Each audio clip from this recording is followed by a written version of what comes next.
Leviticus 12. Purification after childbirth. The Lord said to Moses, "Say to the Israelites, a woman who becomes pregnant and gives birth to a son will be ceremonially unclean for 7 days, just as she is unclean during her monthly period. On the 8th day, the boy is to be circumcised. Then the woman must wait 33 days to be purified from her bleeding. She must not touch anything sacred or go to the sanctuary until the days of her purification are over.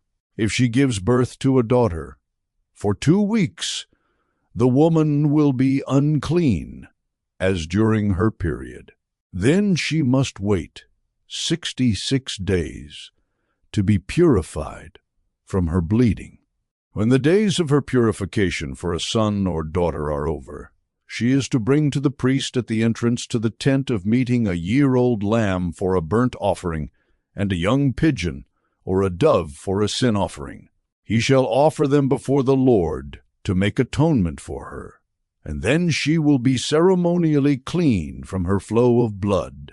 These are the regulations for the woman who gives birth to a boy or a girl. But if she cannot afford a lamb, she is to bring 2 doves or 2 young pigeons, one for a burnt offering and the other for a sin offering. In this way, the priest will make atonement for her, and she will be clean.